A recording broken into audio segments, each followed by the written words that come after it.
शेरू देर रात ऑफिस से अपने घर की तरफ जा रहा था और बहुत भूखा और थका होने के कारण बाहर से ही खा के जाने की सोचता है, पर देर रात होने की वजह से सारे दुकान बंद हो चुके थे। तभी शेरू को आइडिया आता है कि स्टेशन पे दुकान चालू होगा और स्कूटर भगाते हुए स्टेशन पे आ जाता है। आगे जाते ही शेरू को एक दुकान खुली हुई मिल जाती है। शेरू फटाफट समोसा खरीद के मजे से खाने लगता है और थोड़ी ही देर में एक छोटा बच्चा दूर खड़ा दिखाई देता है। शेरू उस बच्चे को हाथ हिला के मुस्कुराते हुए हाय बोलता है, पर बच्चा स्टेशन के किनारे जाकर गायब हो जाता है। शेरू को लगता है बच्चा पटरी पर गिर गया, इसलिए डर जाता है। शेरू दौड़ते हुए उसकी तरफ जाता है इससे पहले कि कोई ट्रेन ना आ जाए। शेरू पहुंचकर नीचे पटरी की तरफ देखता है, पर वहाँ कोई नहीं दिखाई दे रहा था।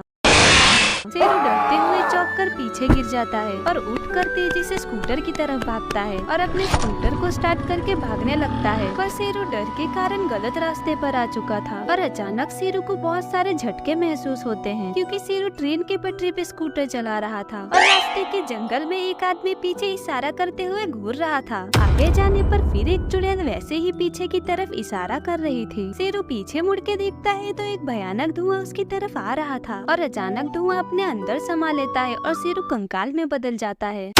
शेरू बाइक पर इंडिया टूर घूमने के लिए निकला था, पर राइडिंग करते करते लेट नाइट होने की वजह से नींद आने लगती है। तभी शेरू को दूर से एक छोटा सा गांव दिखाई देता है। शेरू उस गांव में आ जाता है, पर अभी भी बहुत नींद आ रही थी। शेरू एक घर का बेल बजाता है ताकि रुकने की जगह मांग सके, पर किसी के दरवाजा ना खोलने पर वही बाइक पर सो जाता है। लेकिन थोड़ी ही देर में चोरों की हवा बहनी स्टार्ट हो जाती है और देखते ही देखते भयंकर तूफान में बदलने लगती है और चोरों की बारिश भी स्टार्ट हो जाती है। पर शेरू सो ही रहा था, पर अचानक हवा से बाइक गिरने की वजह से नींद खुल जाती है। तभी सामने के रास्ते पे परछाई आती हुई दिखाई देती है। शेरू अपनी नींद भरी आंखों को मींचता है। तब शेरू को समझ आता है कि ये सपना नहीं है और डर जाता है। शेरू फटाफट अपनी बाइक स्टार्ट करने की कोशिश करता है। आखिरकार बाइक स्टार्ट हो जाती है और तेजी से फुल स्पीड में अपनी बाइक को भगाता है और तेजी से गाँव के बाहर निकलने की सोचता है। आगे जाते ही वो पीछे मुड़ के देखता है कि कोई उसके पीछे तो नहीं आ रहा, पर पीछे मुड़ के देखने पर वहाँ गाँव की जगह शमशान घाट था।